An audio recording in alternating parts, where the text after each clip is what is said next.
Hi everyone, I'm Natalie Alexander and welcome to the Commons here at the UN Library and Archives Geneva, our space dedicated to sharing knowledge and asking questions on multilateralism. Today we're here as part of our Histories series, where we get to dive into the different facets of the history of multilateralism through speaking with experts and historians, and also through exploring some of the incredible archival documents held here at the Library and Archives. In today's episode, we are looking at the remarkable history of the rights of the child, as we mark this year the centenary of the adoption of the Declaration of the Rights of the Child by the League of Nations Assembly in September 1924. It's also known as the Geneva Declaration, and it's a historic document that recognizes and affirms for the first time the existence of specific rights of the child. And the declaration was also considered the first step in multilateral efforts that led to the adoption of the Convention on the Rights of the Child by the UN in 1989. And so in today's episode, we're looking at the origin and the evolution of multilateral efforts in favor of the rights of the child. And to do that, we have the help of two expert speakers who I'm very happy to introduce to you now. We have with us Dr. Zoe Moody, who was a professor at the University of Teacher Education, Valais.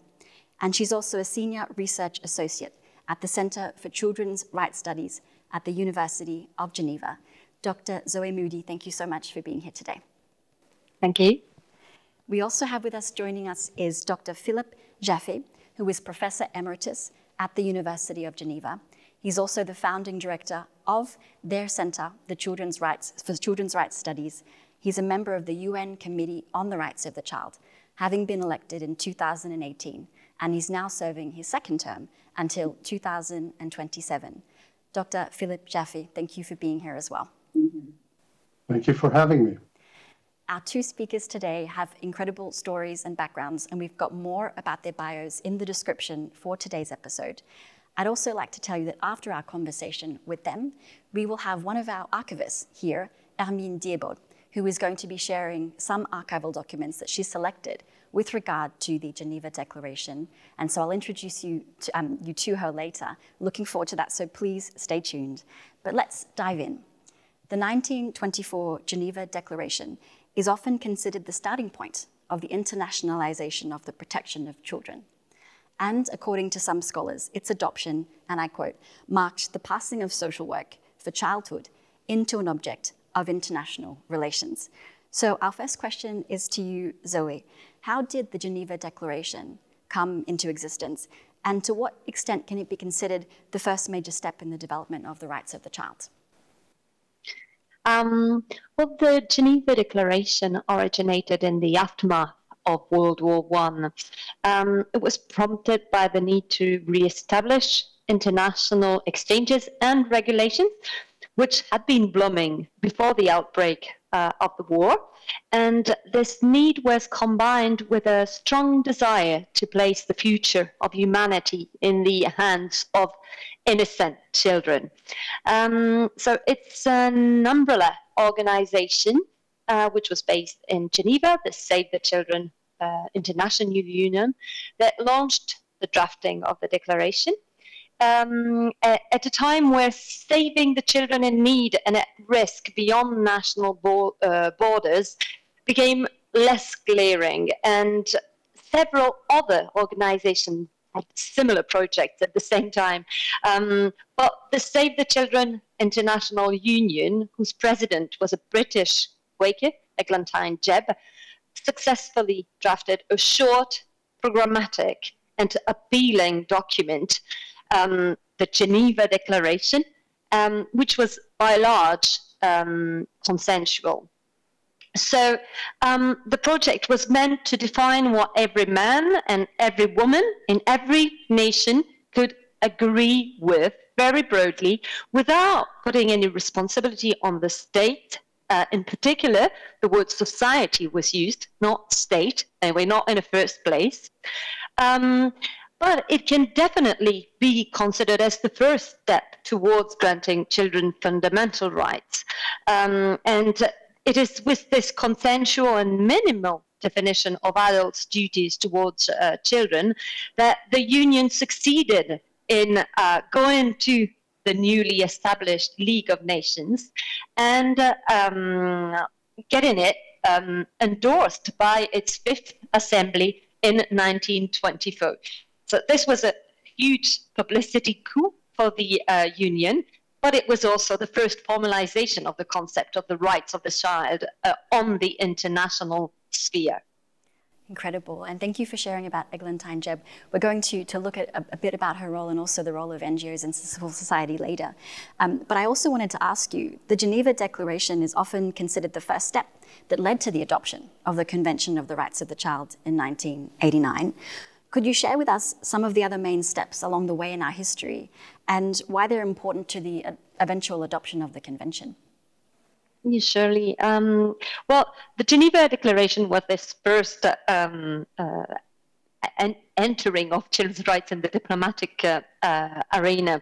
And it became the basis for the League of Nations Committee on Child Welfare. It was a sort of program for this committee.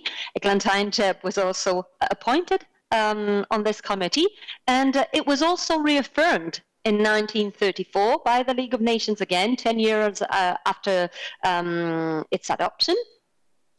And after Second World War, when the activities of the League of Nations were taken over by the United Nations, it was viewed as a very positive document, although it was rooted in child welfare ideas of the 1920s, although it was quite minimalist. Most people at the UN, be they delegates or part of the UN Secretariat, they viewed it in a positive way, saying, well, that's what the world can offer to children. And so they used it as a basis to draft the new Declaration of the Rights of the Child. That one was adopted in 1959, and it maintained within the document some central ideas of the Geneva Declaration, notably what was the main innovation in the 1920s, the idea of non-discrimination, the fact that those rights had to be granted to all children beyond nationality, race, those were the words used at the time, or creed. So this was an idea that went through and was taken by the drafters of the 1959 Declaration. Again, in 1978, when the international community agreed that a more constraining treaty, such as a convention, should be adopted, putting more responsibilities on states, it was the first draft was again an adaptation of the 1959 document, which mentioned the 1924 Geneva Declaration. So the drafting process was a long drafting process. It took 10 years to draft the UNCSC, which was finally adopted by the UN General Assembly in 1989. But those two documents are still mentioned in the preamble. And maybe it's interesting to know that one of the key actors of the drafting process was a previous Save the Children International Union, or Child Welfare Union, because the name changed during the years, employee. So that's also interesting to see that even the actors were part of this history. It's so incredible to see those major steps and how the linkages over time. Thank you, Zoe. We're going to call on you now, Philip. The Convention of the Rights of the Child, or the CRC, as Zoe mentioned, is considered as one of the UN's greatest achievements in the sphere of human rights. No other human rights treaty is as widely ratified as the CRC. So could you share with us, in your opinion, what are the most groundbreaking provisions in the Convention on the Rights of the Child? Yeah, sure. So the Convention on the Rights of the Child is really an amazing document and quite a success story. And two reasons off the bat. First of all, it gathered in a single document the most significant children's rights according to specialists in the 1980s. And second, it generated a wave of enthusiasm that led to its quasi-universal ratification by all states, the United States of America being regrettably the only outlier. And you asked me to identify the best ofs, which I should not do really, because human rights purists always consider all provisions of the convention as indivisible, interdependent, and interrelated. But let me say that two provisions stand out to me as real breakthroughs. The first stems from Article 12 of the child on the rights of the child to be heard, or more plainly, the child's right to participate. What it recognizes is that the child's right to express his or her views freely in all matters affecting him or her, and at the same time, it requires us all as adults to take his or her views seriously, to give them, as we say, due weight. This is often considered a revolutionary child right that has led, for example, children to demand a seat at the table when policy decisions are taken that impact them. You could say that the climate change movement led by children would be different if there was no Article 12. The second breakthrough, in my opinion, is maybe not as spectacular, but so unique to the very notion of childhood. Article 31 recognizes the child's right to rest and leisure and to engage in play and recreational activities. And it is impossible to underestimate the importance of this right for the child's development and the need to fight tooth and nail to preserve this right. But I also need to take a step back. The child rights specialists of the 1980s generated a convention on the rights of the child. That's a given. Yet it's also a living document. And because the world evolves, the convention has sprouted additional rights. Two rights are enshrined in additional protocols to the convention. One is on children in armed conflict, and the other one is on the sale of children, child prostitution, and child pornography. And beyond this, the committee has elaborated so-called general comments that recognize new rights, such as the right of the child to a clean, healthy, and sustainable environment, children's rights in the digital environment. So let me again state and affirm that the convention is growing and still is a living document. Yeah, thank you so much for also highlighting the importance that each of the provisions is equally important, but also showing us how relevant it is today. We'll also look at it a bit more at the relevance of the convention in today's world a bit later. But before that, we wanted to highlight that part 2 of the convention deals with the Committee of the Rights of the Child, of which you are a member, and the committee was established to monitor the convention's implementation. Can you tell us more about the work of the committee as a member? Yeah, this is a really interesting question, and I could answer in different ways without spilling the beans, so to say. So there's a mandate, there's a process, and there's a human factor. That is the people that make up the Committee on the Rights of the Child.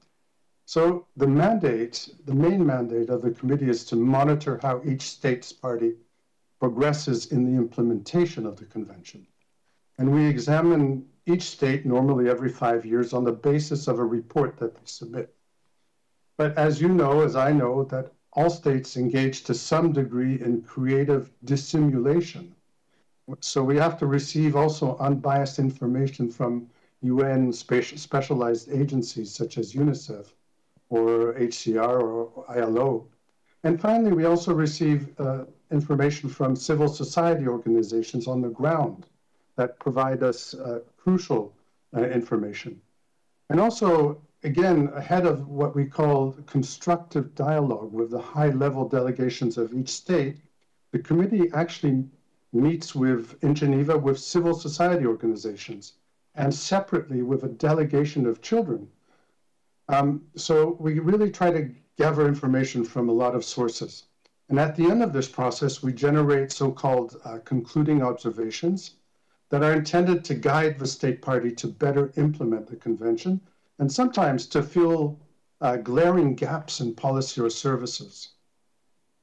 And a crucial detail is that the concluding observations go public and tend to be widely disseminated. The committee also carries out 2 other important functions, and every year we produce a general comment on a special child rights theme. And finally, we sit as a judicial body adjudicating complaints that children have addressed to us under certain conditions, alleging that their rights have been violated. This comes under a specific optional protocol on a communications procedure. So mandate, process, and now the people themselves. We have colleagues. We're 17 plus myself. We're 18 colleagues, and we're considered independent experts, even though initially we were elected under the banner of our respective states. And we're very different from one another. We come from different regions of the world, and that's a need to have representation mimicking the UN system. We speak different languages, and we have to rely on interpretation to understand each other. We have sometimes very different values. We're academics, we're jurists, we're educators. Myself, I'm a psychologist. So the question is, do we get along? Well, most of the time, and so far, we're able to take all our decisions by consensus. Does that mean that we're satisfied with our work? Of course not. There are so many child rights violations and so much callousness on the part of states that you sometimes need, as a member of the committee, to repress screaming out that children should always be everyone's utmost priority. Thank you for sharing, Philip. As a member, what it's like, the role and the mandate of the committee, but also its diversity and also the challenges that you face. It's really interesting for us to hear, and it's important for us to know the role of the committee. We wanted to look now at the evolution of the conceptualization of the rights of the child. As Zoe mentioned earlier, the convention is also an extension of the 1924 Declaration and also the 1959 UN Declaration on the Rights of the Child. But as we look kind of, at the emergence of the rights of the child, it has been marked by different ideas of what childhood is. How do we define their needs, their appropriate place in society, and accordingly what rights they should have and what they should obtain? So firstly to you, Zoe, could you tell us how the need to adopt specific rights for children emerged?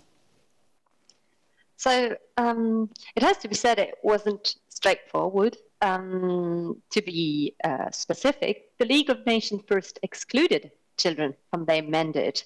Children were considered as being the matter of a nation, of a state, and not necessarily something to be discussed on a intergovernmental level. But I will try to highlight three main reasons for this. More could be added to the list, but I think those three reasons will already help us understanding how specific rights for children appeared on the international level. So to start with, children were considered on an international level after World War I as both innocent victims of world conflict and the future generation which could be raised in a way to avoid such massive destruction. So let's remember World War I was a total war in which 10% of the 10 million deaths were civilians, including children, women. Throughout Europe, thousands of children had left schools to join the war industry or to take over vacant workspaces, and thousands were displaced to orphans. So that was the context. And the idea to start with was to reaffirm what children were minimally entitled to as a vulnerable population.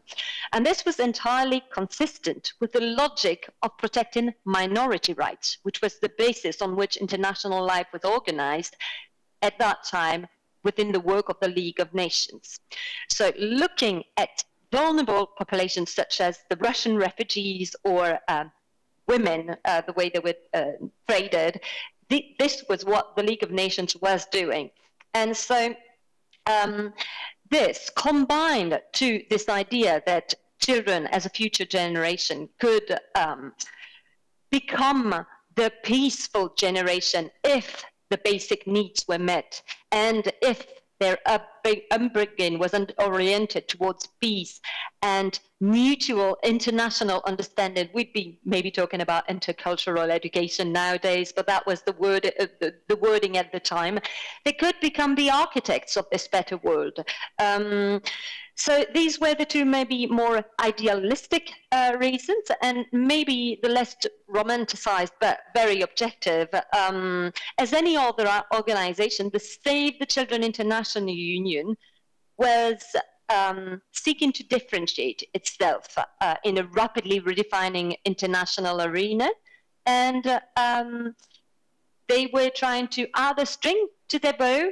They'd been doing a lot of children saving, and in 1922, 1923, that need was less prevalent, and they wanted to stay ahead of the competition by positioning themselves as the main international organization dedicated to children, their welfare, and progressively talking about protection. And this idea to draft a declaration of children's rights was an efficient way of raising funds. The Geneva Declaration was sold to workers for 1 shilling on postcards, for example. So that was a means to raise funds, but also showing diplomats what the work of the Union was about. And prior to the adoption of the Geneva, or the recognition of the Geneva Declaration at the League of Nations, the declaration had been distributed to all delegates in 37 languages. It had been translated, and they wanted to show all the delegates, all the diplomats, what the program was about. So these are some of the reasons that can explain why this declaration was possible and how those specific rights suddenly came to the fore on an international level. Incredible. That's fascinating. Thank you for sharing some of those moments. Then what does this mean for today? How have these rights evolved until today? And why is the convention considered to be a paradigm shift in the evolution of the rights of the child? Well, I think I have to go back to 1924 or the drafting of the Geneva Declaration to show how things have shifted over the century. First, let me maybe stress the fact that Eglantine Jebb, when she came up with the idea of a charter for children, it was in its Anglo-Saxon meaning. She wanted to complete this charter with a declaration. But when she arrived in Geneva and started speaking with her colleagues at the Save the Children International Union, the debate around the word declaration and charter straight away emerged. And although Eglantine Jebb understood it as what adults' fundamental duties towards children were, and the state wasn't concerned, mainland Europeans did not understand this word charter. We have an interesting moment in the minutes of the Executive Committee of the Save the Children Union, where the Danish representative underlines that we can't translate the word charter. So this idea of working towards a declaration was also a translation issue. But in the first place, it mostly translated humanitarian and philanthropic views of children at risk during the 1920s. In 1959, child welfare was better established. We also had scientific data about children's needs. Just to mention one example, for instance, it can be shown that the Bowlby's attachment theories that were circulated among the people involved in the drafting process of the 1959 declaration. So these elements were included, but we still had a very protectionist view of how children should be cared for. Save for two civil and political rights that were introduced in the 1959 declaration, the non-discrimination right and the right to a name and a nationality. So if now I move towards the UNCSC, what is currently considered the paradigm shift is that more than, and Philip underlined it earlier on, more than half a dozen articles grant fundamental freedom to children, freedom of expression, assembly, religion, so on. So children are granted with special rights as a vulnerable population. They are protected by the state, by the parents, but they're also to be recognized as humans who have some fundamental freedom. However, I would like to underline the fact that those treaties are always the fruit of a consensus, and to some extent, some critics have regretted that they only represent a form of minimal common denominator. Just take the participation idea that was identified earlier on by Philip, but very much more broadly, people usually look at that as an innovation. But some have criticized it, saying it's only a translation, a minimal translation of the right to vote for children. And actually, children should be given the right to vote, and not only to express their opinions. So I think Philip was underlining earlier on that the UNCSE is an evolving document, and that it is progressively being completed. But it is important also to remember that there have been some adaptation done in respect to these innovations that were introduced in the UNCSE. Yeah, thank you, Zoe. And you mentioned some critiques. And so we also wanted to ask you, Philip, could you share with us, are these issues of the conceptualization of the rights of the child persisting today? Yeah, and thank you, Zoe, because you did bring up some really significant points, which I'm going to touch on again. So there are definitely quite diverging views on the rights of children, although I think that generally we still agree on a common conceptualization. For example, nobody disputes that children are precious and vulnerable, and they must be protected to ensure their right to survival and development. Nobody disputes, I think, that the quality of education is an ingredient that is essential for children's future and a healthy society. Everyone, I think, can observe that a child demonstrates evolving cognitive, social, and emotional capacities as he or she matures. But conversely, there are some growing differences on the degree to which a child's opinion should be taken into account, or the degree of participation, and how much he or she should contribute to shaping the community in which he or she lives. So Article 12, we already touched on, is becoming a hot issue with some important states that argue that parents are the ones that know better and should make decisions for their children. And we should listen less to children. We should reduce children's autonomy. And this takes different forms. Sometimes it's more ideological. Sometimes this conception has more religious overtones. And often it's a mix of both. There are some countries, and I will not name them, that traditionally favor a more patriarchal family model, and even some that are moving back to this model, that are eroding the rights of children and women. The male is the dominant member of the family and gets to enforce the rules, even if this entails corporal punishment or domestic violence. And the buzz expression that's going around now is that one must defend family values. And here in family, we're only erasing the individual members. Another way this pops up is a really significant backlash against children and adolescents who are gender fluid.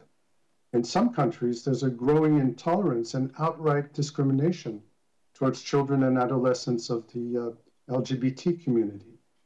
And then again, despite many significant gains, discrimination against girls remains rampant in many corners of the globe. And girls have de facto less rights than boys. Take a look at what is going on in Afghanistan under the Taliban rule. Another example concerns child labor and their divergent views. We all agree that the worst forms of child labor, which amount to slavery basically, should be eliminated. But in many societies, children hold jobs out of necessity, and in some cases, they even demand the right to work with good wages. So there are definitely fault lines and different conceptions of childhood, and the role of the committee is to navigate and try to have everyone converge not only towards minimal standards, but in increasing the level of child rights that we recognize on the global stage. Thank you, Philip. We also wanted to ask you, as a member, in your view, what have been the main achievements of the Convention that people may not know about? So the main achievements of the Convention, there's no doubt that the Convention has been a formidable rallying force that has funneled states around the globe into a process by which they are scrutinized on how they treat their children. Most states still want to look good and show that they continue to improve on implementing the provisions of the CRC. In fact, it is amazing how many states demonstrate that during the year that precedes their examination, they're all of a sudden capable of passing new legislation, increased budget allocations, and improved services. And the same holds true after the examination by the committee. There's a sort of halo effect during which civil society pushes the state to address gaps that the committee has highlighted. Overall, again, an achievement, the Convention is cited as a reference around which policy is built, around which violations of rights are remedied. And the Convention is often central to campaigns that promote children's well-being and their rights. Think of the best interests principle and how it has become the explicit legal foundation in every country. Children's rights also inspire a global agenda for health and well-being that is rooted in rights, justice, and equity. There are campaigns driven by the Convention's provisions to prohibit corporal punishment in all settings. We have a ministerial conference coming up in Bolivia where states and heads of state will be meeting on this issue. Campaigns to end deprivation of liberty for children, to rethink the justice system with a capital J, and to grant more access to children, to justice for children. Not only access, but also commensurate remedies if their rights are violated. Also in the digital environment and artificial intelligence, the notion of child protection is being addressed based on the provisions of the CRC and the committee's General Comment 25. Another interesting initiative, which is really central to, I think, to the evolution and an ongoing achievement, is the so-called mainstreaming of children's rights. Think of it. Sweden has incorporated the full Convention on the Rights of the Child into domestic law, and so has Scotland. And there are more states that will follow. And the UN itself has developed child rights guidance that puts it on a path to constantly have a child rights lens at every level and to seek meaningful participation. And there's also now talk about, among a growing number of states, to push for a new optional protocol to the Convention on education.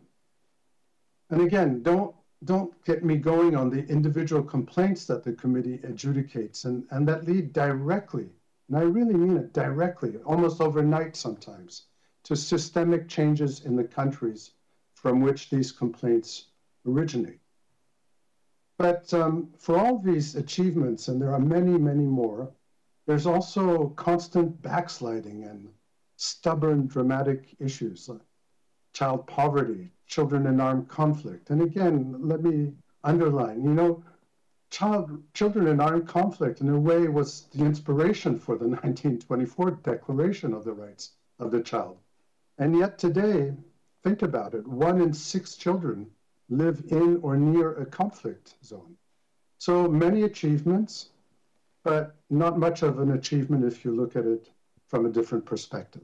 Yeah. Thank you for reminding us of that and the continued work there is to do in the rights of the child. We wanted to look a bit more at that now, at the relevance of the rights of the child today, but also the inclusivity of the act of protecting the rights of the child. The drafting process of the Convention lasted for about a decade, as you mentioned, Zoe. It involves states, but also civil society representatives. And so we wanted to dive a bit more into these kind of actors that worked on this. You mentioned already, Zoe, Eglantine Jebb, the founder of the international association Save the Children Fund, which is now Save the Children. Could you tell us about the contribution of non-state actors, the importance of this, and also share with us maybe some of the prominent personalities or NGOs behind the emergence of the rights of the child?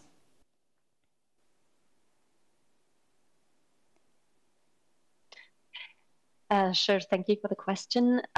It is indeed a very important part of the history of international documents on the rights of the child and the way children's rights were discussed amongst non-state actors. So I think for the 1924 declaration, the involvement of the civil society was very clear. Actually, it was Eglantine Jebb and her colleagues from the Red Cross, Georges Werner, he was from Geneva, professor at the university, a professor of law at the University of Geneva, Etienne Clouzot, he was of charge of propaganda, the affairs, that was the way it was worded at the time, and also William Mackenzie, a representative of the Catholics. These were the 4 people who actually drafted the document. They were the drafting committee. But they also used their connections and with politicians such as Gustave Ador, Giuseppe Motta, also members of the British delegation, Lord Palmer, and Lord Cecil and others who were in the League of Nations. And so it was by working with them and showing them how successful the declaration was in the civil society and how also it could shed a positive light on the League that they succeeded in getting it endorsed by the League of Nations. In 1959, the process was much more separate because on the one hand, the Save the Children International Union became the International Union for Child Welfare, and its Secretary General Georges Télin, he was also from Geneva, and his representative in New York, Frieda Muller, they were the backstage actors. They were pushing for the adoption of the Geneva Declaration or a new version of it. And they also collaborated closely with colleagues of the Catholic International Bureau. So these were the NGOs of the time who tried to use their voices in the ECOSOC and the consultation of civil society.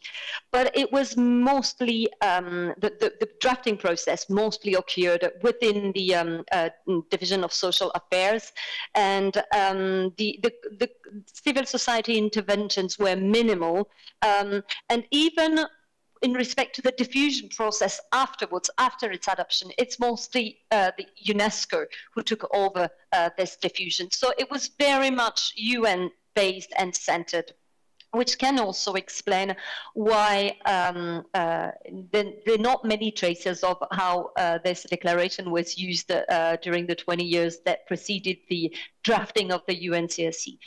And the UNCSC drafting process is actually a mix of those 2 previous experiences. So it's actually led by the UN, who appointed a drafting committee chaired by the Polish delegate, Adam Lopatka. But quite quickly, NGOs got involved. Already during the International Year of the Child, 1979, many NGOs started carrying out studies or trying to see how the rights of the child were implemented in one nation or another, or doing comparative studies. So the NGOs were already involved in trying to think about what a convention on the rights of the child could be. And since 1982, 1983, given the slowing down of the process, an NGO ad hoc group was founded and led by Nigel Cantwell, who was the Secretary General for the newly founded NGO Defence for Children. And this group was very active in identifying blind spots in the treaty and ensuring they were included in the final draft. Take, for example, the issue of breastfeeding or of traditional practices. So these were quite thorny issues that the NGO ad hoc group succeeded in including in the treaty. And at the let's say at the middle of the 80s, 85, 86, this NGO group started working hand in hand with UNICEF and the Human Rights Division, or the Human Rights Center that was existent at the time. And they really worked hard in continuing to identify the blind spots, make sure the process was kept on track, and they gave themselves a target 89. They wanted to adopt it in 1989, 10 years after the International Year of the Child, 30 years after the 1959 declaration. So they set this target, and they worked really hard to achieve the process by this date, and also to make sure that all countries would adhere to the content. So they organized many different conferences, events all around the world to make sure that cultural considerations and different conceptualizations of childhood could also be taken into account within the last years of this drafting process.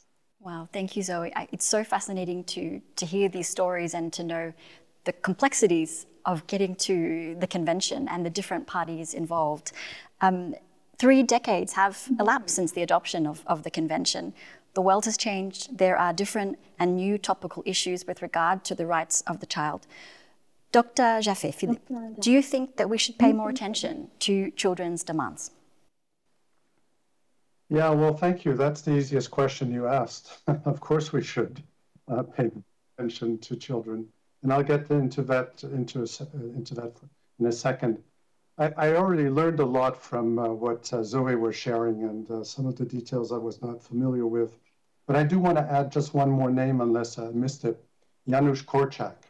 We often talk about Eglantine Jebb being the godmother of children's rights, and I also think we need to recognize that children's rights have a godfather who was very prominent in the International Year of the Child, 1979, and this was the Polish educator and pediatrician Janusz Korczak.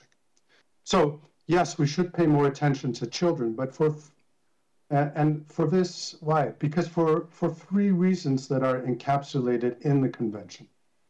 The first reason we should pay more attention is that safe, healthy, educated, and happy children who develop harmoniously should not only be a goal for the sake of their well-being and fulfilling their rights, but because we will feel much better as adults and as a society if we can deliver on these objectives. The second reason we should pay more attention to children, because if we encourage children to speak up about their concerns, whether these concerns are individual or collective, if we listen to them authentically, I really mean pay attention to what they communicate, I think I know we will be much better at protecting them from the dangers they face. The third reason is that children are part of the, for better or for worse, but just in reality, they're part of the fabric of society.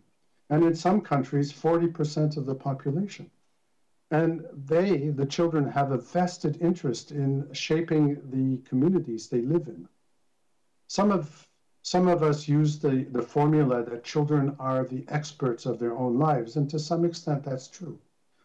I would add that oftentimes they're also more altruistic and socially minded than most adults, so it's a real benefit to society. Also, and while not everyone is as visible as Malala or Greta, there are thousands of child rights defenders around the world that are raising their voices, persuading, protesting, and bringing about change. And personally, I support this child rights-based agenda that promotes increased child participation and to some extent enhances children's socio-political power at all levels of society. Listening and paying attention to children and child participation must not be an alibi, but it should not be an abdication of adult responsibility either. Let me underscore this. Children need our adult support, but we also need to urgently come together, children and adults, and align ourselves with the objectives of the Pact of the Future that was just adopted in New York for the benefit of future generations. Absolutely. Thank you, Philip, for highlighting the Summit of the Future was just passed in September, and there was the adoption of the Declaration on Future Generations. What do you think are the main challenges in the future, and what can be done to promote and strengthen child rights? Well, the main challenges in the future as far as child rights are concerned, they're so numerous that I will only zap through them, some of the most important. But they all lead back to justice and equity, I think. Children have a right to survival. They have a right to food, to medicine, to education, to play and leisure. We must obviously continue to reduce child mortality and increase the availability of healthcare across regions, and let me add, equitably. Very much in the news these days, we must stop killing and maiming children or using them in armed conflict. We must do much better at protecting children and especially girls against all forms of violence, including sexual violence, including online violence. The benefits of this digital world we're stepping into should not be at the expense of tolerating children's vulnerabilities. Protecting children also means zeroing in on the discrimination that affects Indigenous children and minorities, children with disabilities, LGBT children, and many, many more. I also think that child poverty should be an absolute priority. It's really unacceptable that even in the richest countries in Europe, you have 10, 20, 30% of children living below the poverty line. We must also urgently work on climate justice and survival as our environment deteriorates.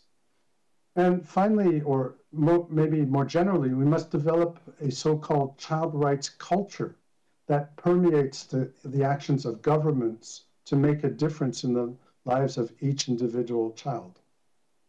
So Natalie, I know you're going to say these are lofty goals, but they also correspond to what the author of the 1924 Declaration of the Rights of the Child, Eglantine Jebb, wrote in the preamble. Mankind owes to the child the best that it has to give. And I think there should be nothing less that we attempt. And to translate this ideal into concrete action, that's the work of the Committee on the Rights of the Child. That's the work of the UN specialized agencies. That's the work of many other stakeholders, including civil society organizations and children themselves. As a member of the Committee on the Rights of the Child, I'm part of the technocrats, if you will, of children's rights defenders holding governments' feet to the fire. Are we doing a good job? I actually think so. But is it enough? Of course not. Thank you, Philip. It's really a good reminder of the multilateral and collective work that's still to be done on the rights of the child. Thank you. We'll come back to you and Zoe in just a moment. We wanted to introduce everyone now to Hermine Diebot. She is the chief of the Archives Management Unit here at the Library and Archives, and she selected some archival documents for us to look at with relation to the Geneva Declaration. Armin, thank you so much for being here with us today and selecting these documents. Let's take a look at the first one. It's the resolution of the Assembly of the League of Nations concerning the Geneva Declaration, dated 26 September 1924. Thanks, Armin. Yes, so indeed, the first document is a resolution adopting the Geneva Declaration, which marks a turning point because it's where the League of Nations officially took a stand on child protection. And we can see that the resolution contains two main components. The first one extends the League's work by explicitly including the protection of children. And one step taken was the creation of a group of assessors to address child protection issue, which was a completely new area of work for the League.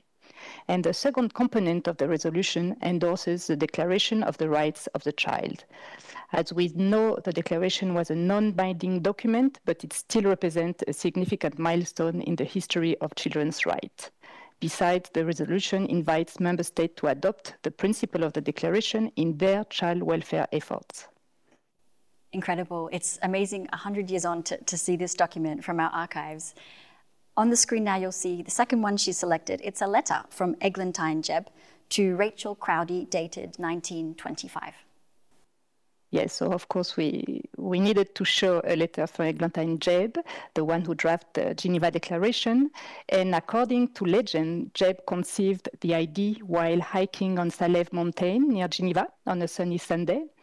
And in this letter, Eglantine Jebb writes to the chief of the social section of the League, following her nomination as one of the assessors tasked with addressing child protection issue at the League, the group mentioned in the previous document. One moving aspect about this letter is the handwritten signature by Eglantine Jebb, and also with its letterhead Save the Children Fund. This document shows how civil society interact with international organizations and the importance of NGO in contributing to multilateral efforts like the Geneva Declaration. Yeah, and just as we mentioned, this work, besides member states, of NGOs and civil society in the efforts. Thank you, Armin.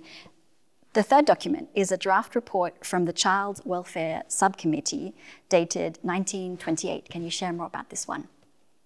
Yes, sure. So this document is a page from this draft report which explored the condition of children working in the film industry and the effects of cinema on them.